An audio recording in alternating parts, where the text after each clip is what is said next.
నవయుగ కవి చక్రవర్తి పద్మశ్రీ గుర్రం జాషువా 53వ వర్ధంతిని పట్టణంలో ఘనంగా నిర్వహించారు. గుర్రం జాషువా విజ్ఞాన సమితి ఆధ్వర్యంలో జరిగిన కార్యక్రమంలో పలువురు పాల్గొని జాషువా విగ్రహానికి నివాళులర్పించారు. పట్టణానికి చెందిన గుర్రం జాషువా విజ్ఞాన సమితి ఆధ్వర్యంలో నవయుగ కవి చక్రవర్తి కవి సామ్రాట్ గుర్రం జాషువా 53వ వర్ధంతి కార్యక్రమాన్ని బుధవారం ఘనంగా జరిపారు. ఆర్టీసీ బస్టాండ్ వద్ద గుర్రం జాషువా విజ్ఞాన సమితి సభ్యులు గుర్రం జాషువా విగ్రహానికి పూలమాలలు వేసి ఘనంగా నివాళులర్పించారు. నవయుగ కవి చక్రవర్తి పద్మశ్రీ గుర్రం జాషువా సేవలు చిరస్మరణీయమని పలువురు వక్తలు కొనియాడారు. ఆయన తన సాహిత్యం ద్వారా ప్రజల హృదయాల్లో చిరస్థాయిగా కొలువుతీరి ఉన్నారని పేర్కొన్నారు. నేటి సమాజానికి జాషువా రచనలు మార్గదర్శకమని పేర్కొన్నారు.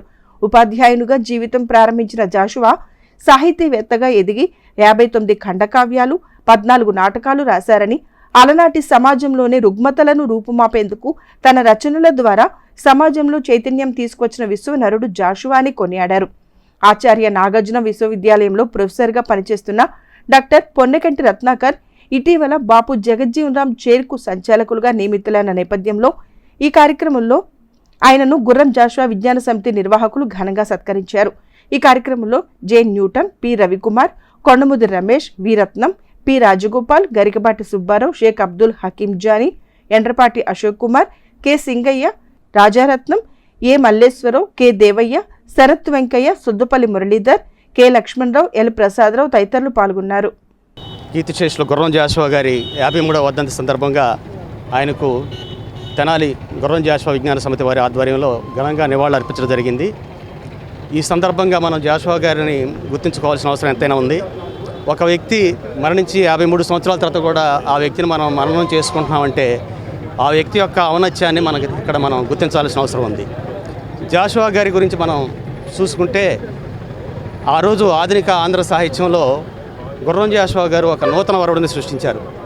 అప్పటి వరకు రాసిన రచయితలు సంస్కృతంతో పద్యాలు రాస్తుంటే జాషువా గారు పామరులకు కూడా అర్థమయ్యే రీతిగా తన యొక్క పద్యాలను రాయిస్తూ సమాజంలో నిమ్న జాతుల యొక్క ఆక్రందనని ఆవేదనని గబ్బిలం ద్వారా భగవంతునికి చేరవేస్తూ తన యొక్క నిమ్న జాతుల యొక్క ఆక్రోశాన్ని వెలగెక్కారు.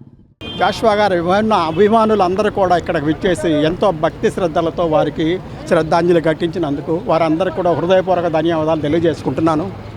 మరి జాషువా గారు ఒక శక్తి, సమాజానికి ఏమేమి కావాలో అవన్నీ కూడా ఆయన రచనలో పొందుపరిచారు.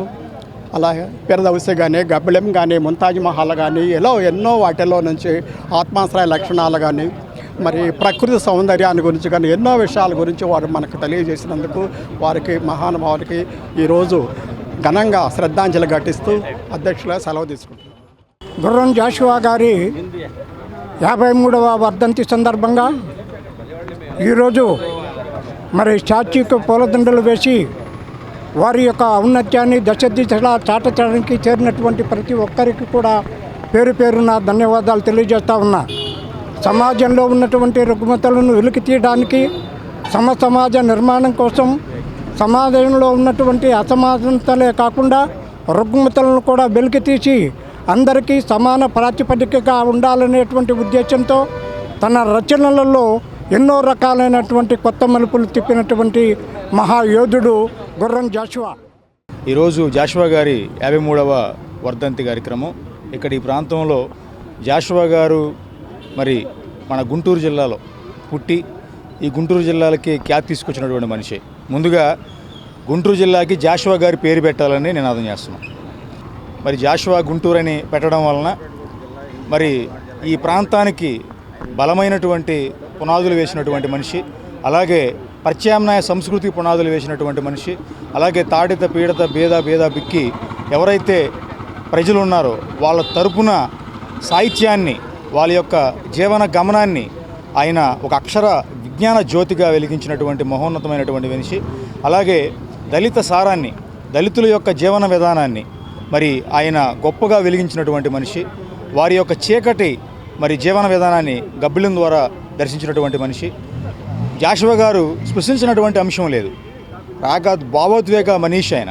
అలాంటి గొప్ప మహోన్నతమైనటువంటి వ్యక్తిని సంస్కరించుకోవడం, అలాగే ఆ మనిషిని గుర్తు చేసుకోవడం అని అంటే ప్రతి ఒక్క దళిత జీవనంలో ఉన్నటువంటి మనిషి యొక్క ఆ జీవన వ్యతలను మనం ఈ అభ్యుదయ భావజాలంతో ఇప్పుడున్నటువంటి సమాజానికి జాషువా గారి యొక్క సిద్ధాంతాలు, జాషువా గారి యొక్క ఆలోచనలు, జాషువా గారు తీసుకొచ్చినటువంటి ఆ ప్రత్యామ్నాయ సంస్కృతి ఈ ప్రజలకు తెలియపరచాల్సినటువంటి బాధ్యత అందరి మీద ఉంది.